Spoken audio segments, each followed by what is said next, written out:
17 जनवरी को बस्तर के बीजापुर में जवानों और नक्सलियों के बीच एक मुठभेड़ होती है, जिसमें 6 नक्सली मारे जाते हैं। लेकिन जवानों को जिस नक्सली की तलाश थी वो एक बार फिर से भाग निकलता है। उस नक्सली का नाम है पापा राव। आखिर पापा राव क्यों महत्वपूर्ण है और पापा राव के पीछे लगातार जो है फोर्स क्यों लगी हुई है, इसको लेकर हमारे साथ बात करने के लिए संजय भैया हैं। संजय भैया से जानेंगे कि आखिर ये पापा राव है कौन, जिसको लेकर जो है फोर्स लगातार उसके पीछे लगी हुई। कौन है भैया आखिर ये पापा राव, क्यों इतना महत्वपूर्ण है बस्तर में नक्सलवाद को लेकर? आखिर पापा राव नक्सल संगठन के लिए महत्वपूर्ण इसलिए है फिलहाल तामेश्वर, क्योंकि वो अंतिम नक्सली है जिसने बस्तर में नक्सल संगठन की कमान संभाल कर रखी है। जितने भी एसजेडसी मेंबर थे, दरअसल नक्सल संगठन ने बस्तर को डीके एसजेडसी कहा, यानी कि दंडकारण्य स्पेशल जोनल कमेटी कहा। इस जोनल कमेटी को चलाने के लिए उन्होंने कुछ मेंबर्स बनाए। ऐसे में जितने भी इसके मेंबर्स थे वो या तो मारे गए हैं या उन्होंने सरेंडर कर दिया है। ये अंतिम वो डीकेएसजेडसी मेंबर है जो फिलहाल बस्तर में बचा हुआ है। हालांकि एक प्रभाकर भी है, लेकिन वो गढ़चिरौली के इलाके में, ऐसे में माना जा रहा है कि वो बस्तर से बाहर निकल गया है। तो ऐसे में पापा राव इसलिए महत्वपूर्ण हो जाता है कि पापा राव का इनकाउंटर, उसकी गिरफ्तारी या सरेंडर ही ये तय करेगा कि बस्तर से नक्सल संगठन खत्म हो गया। फिलहाल मैं एक और अपडेट आपको दे दूं, मेरे साथ तामेश्वर हैं। तामेश्वर सिन्हा मेरे कांकेर के विस्तार के साथी थे और अब से वो आपको लगातार विस्तार डिजिटल पे मेरे साथ इसी तरह से चर्चा करते हुए नजर आएंगे, क्योंकि इनकी जिम्मेदारी बदल दी गई है। फिलहाल तामेश्वर अब हमारे साथ जगदलपुर में रिपोर्टर के तौर पर काम करेंगे और यहीं से बस्तर की आपको अलग अलग खबरें जो हैं देते हुए नजर आएंगे। तो आमतौर पे तामेश्वर और मैं अब आपको इसी तरह से बात करते हुए नजर आएंगे। तो आगे इस बात को बढ़ाते हैं तामेश्वर। तो हाँ, अब पापा राव के बारे में बात कर रहे थे। पापा राव के बारे में इसलिए भी इतनी चर्चा होती है तामेश्वर, क्योंकि अगर आप गूगल करेंगे तो आपको नजर आएगा, या अगर आप मीडिया को फॉलो करते होंगे, कि हर साल एक नक्सली की मौत की खबर आती थी। वो नक्सली था पापा राव। हर साल आप ये खबर देखेंगे कि पापा राव बीमारी से मारा गया, पापा राव को सांप ने काट लिया, पापा राव किसी एनकाउंटर में मारा गया, लेकिन हर बार पापा राव बच निकलता है। अब पापा राव नक्सल संगठन के लिए कितना महत्वपूर्ण था और ये कितना पुराना नक्सली है और कितना महत्वपूर्ण नक्सली है, मैं आपको एक पेपर कटिंग दिखाता हूँ। हमारे एक बहुत अच्छे पत्रकार हैं हेमंत कश्यप, बहुत सीनियर जर्नलिस्ट हैं बस्तर के। उन्होंने ये पेपर कटिंग साझा की थी। ये हाईवे चैनल अखबार है। ये 5 नवंबर 2004, यानी 21 साल पुराना ये पेपर का कटिंग है। अब इसको पढ़िए आप। ये हम हिंदुत्व के विरोधी भी हैं, हैं, इसीलिए मूर्तियां तोड़ी रामायण चलाया। ये किसने कहा है? पापा राव ने। यानी कि 2004 में, ये आपको दिखेगा यहाँ पर, ये हेमंत कश्यप जी बैठे हुए हैं, ये पापा राव टोपी लगाकर बैठा हुआ है यहाँ, और बाकी ये नक्सली बैठे हैं, इसका कोई साथी होगा। और ये हेमंत कश्यप जी ने जंगल के बीच जाकर के इंटरव्यू जो है लिया था। अब समझिए कि संख्या में नक्सली दिख रहे हैं। 21 साल पहले भी पापा राव मीडिया से बातचीत करता था। इसके बाद भी पापा राव ने कई मीडिया संस्थानों को इंटरव्यू दिए। संजय शेखर जी हैं, बहुत सीनियर पत्रकार है, बहुत अच्छे पत्रकार हैं, हमारे बड़े भाई हैं, उनको उन्होंने इंडियन न्यूज़ में इंटरव्यू दिया था। तो पापा राव जो है वो मीडिया से बातचीत करता रहा है। अभी इस वक्त ये खबर महत्वपूर्ण इसलिए है क्योंकि इसने जगरगुंडा एरिया कमेटी का सचिव रहते हुए हेमंत कश्यप जी से ये बातचीत की थी। जगरगुंडा एरिया कमेटी नक्सलियों का सबसे मजबूत गढ़। जगरगुंडा, जो थोड़ा भी बस्तर को समझते होंगे वो जानते होंगे कि एक वक्त में नक्सलियों ने जगरगुंडा को पूरे देश से अलग कर दिया था, काट दिया था, सड़क काट दी थी वहाँ की, जबकि जगरगुंडा बहुत बड़ा जो है बाजार हुआ करता था। तो तामेश्वर, उस इलाके में नक्सलियों ने अपनी बटालियन भी बनाई, सबसे अधिक मजबूत हुए। सारे बड़े नक्सलियों का सुरक्षित वो ठिकाना हुआ करता था। रमन्ना उस वक्त इस इलाके में बहुत महत्वपूर्ण नक्सली था। लेकिन जो अभी मारे गए कोसा, जो अभी दो अभुजमाड़ में जो 2 नक्सली मारे गए ना, विकल्प और कोसा, तो कोसा उस वक्त डीकेएसजेडसी के सेक्रेटरी हुआ करते थे। तो उस वक्त इन्होंने जगरगुंडा एरिया कमेटी की कमान किसको सौंपी थी? पापा राव को।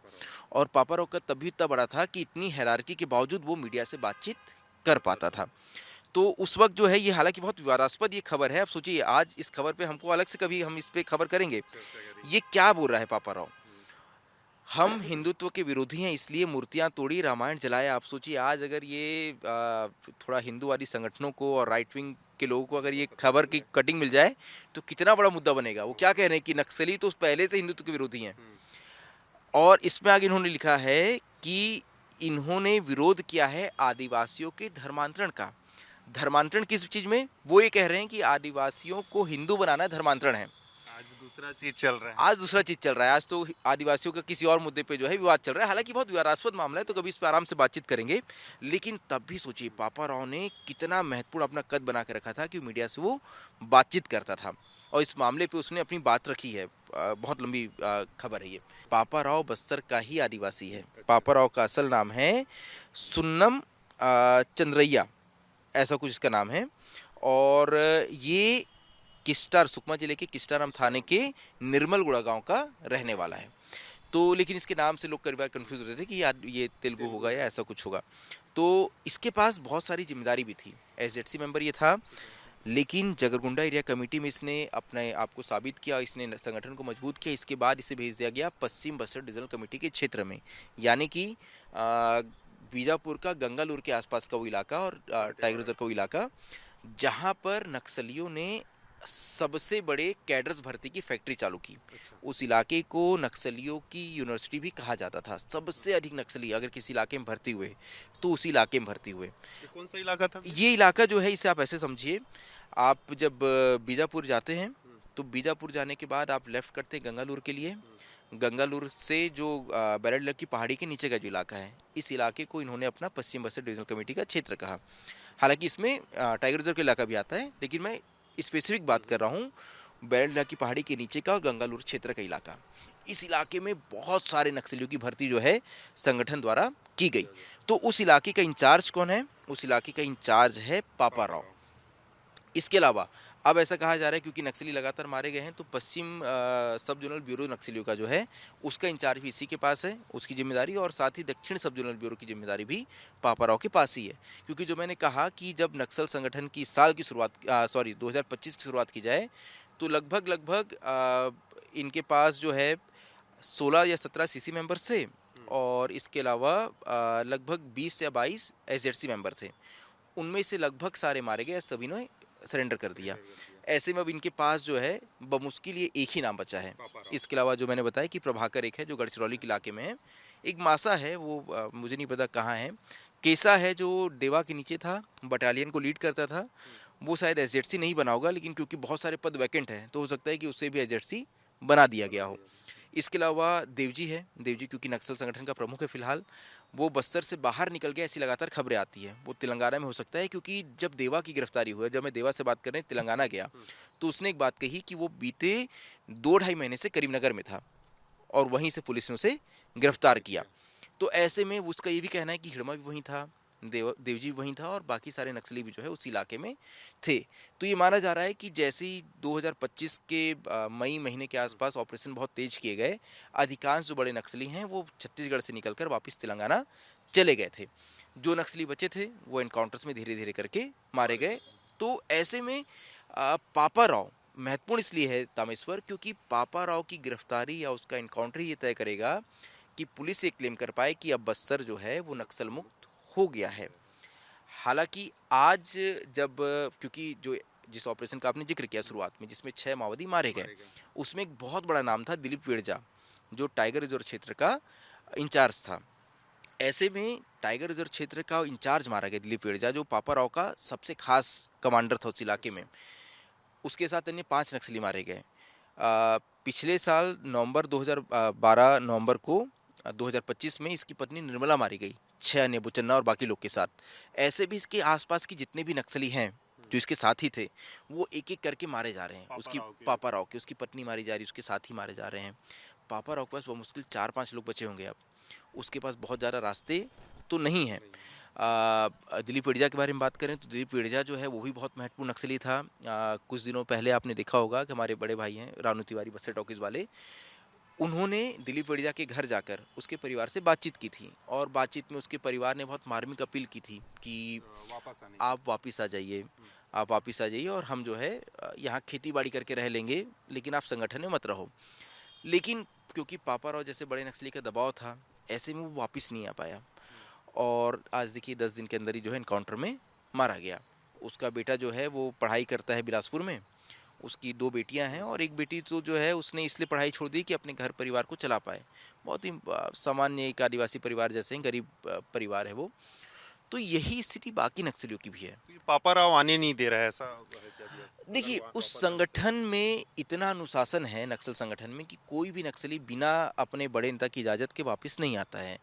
बस्तर में हमने जो देखा एक बल्क सरेंडर, तो टक्करपल्ली वासुदेव राव, जिसे हम रुपेश के नाम से जानते हैं, रुपेश दादा ने ये सहमति जताई कि हम वापस जाएंगे, तभी इसलिए सारे नक्सलियों ने हथियार उठाए और 210 नक्सली बीजापुर और अबूझमाड़ के इलाके से निकलकर वापस मुख्यधारा में आए।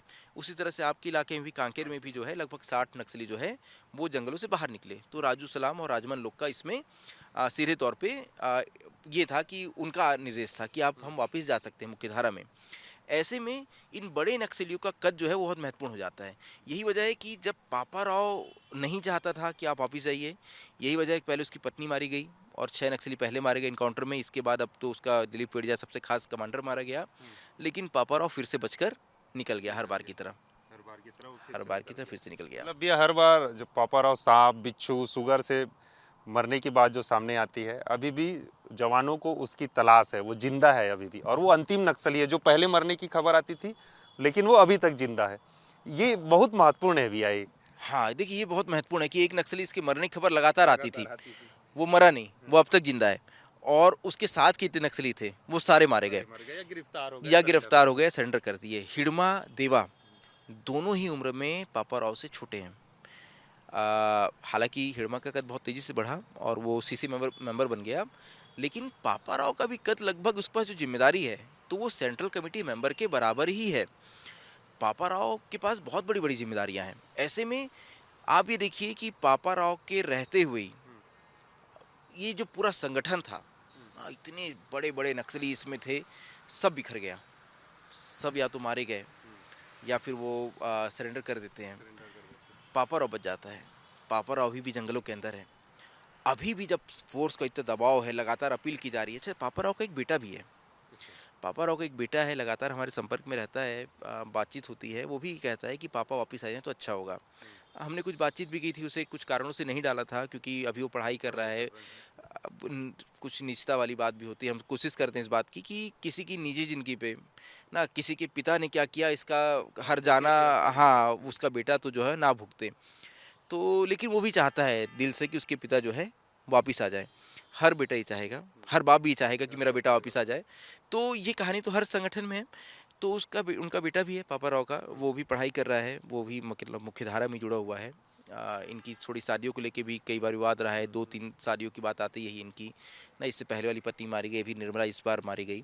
तो पापा राव जो है, अब उसका सरेंडर इसलिए महत्वपूर्ण है जो मैंने बताया कि अब इसके सरेंडर या इसके एनकाउंटर के बाद ही पुलिस ये क्लेम कर पाएगी कि हमने बस्तर को नक्सल मुक्त कर दिया है, खास तौर पे पश्चिम बस्तर डिविजनल कमेटी को। क्योंकि अभी देखिए, विजय शर्मा जी ने, गृह मंत्री विजय शर्मा ने ये बात कही है कि ये जो इलाका है टाइगर रिजर्व इलाका, ये लगभग नक्सल मुक्त हो गया है।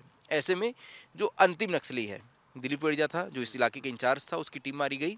लेकिन पापा राव क्योंकि बचा हुआ है, ऐसे में अभी एकदम डंकी की चोटें पुलिस से क्लेम नहीं कर पा रही है कि हमने इस इलाके को नक्सल मुक्त घोषित कर दिया है।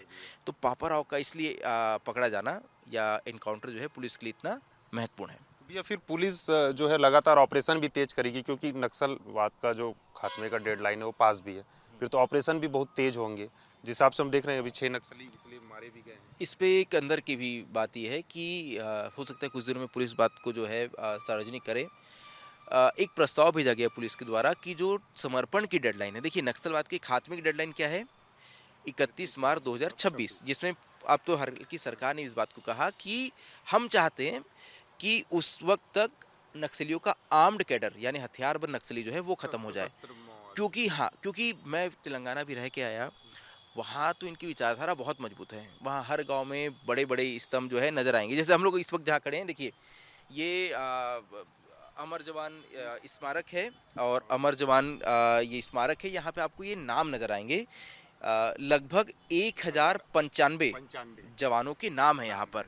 ये वो जवान हैं जो साल 2001 से अब तक नक्सल घटनाओं में अलग अलग शहीद हुए हैं। यानी सोचिए, इस नक्सलवाद के खात्मे के लिए 1095 जवानों ने, ये सिर्फ 2001 से अभी तक की है ना आंकड़े, 1095 जवानों ने अपनी शहादत दी है। 3 जवानों के नाम और होंगे, अभी इसमें ऐड हो जाएंगे। मैंने ना आपको देखा था एक बार और जी, इस पे था कि मैं इस पे रिपोर्ट करते हुए, इस पे कभी रिपोर्ट करेंगे। अब देखिए, जैसे अंतिम नाम जो है वो आकाश राव गिरपुंजे जी का है, एडिशनल एसपी थे सुकमा के। आपको याद होगा एक बड़ा धमाका होता है कोंटा में और उसमें ये शहीद हो जाते हैं।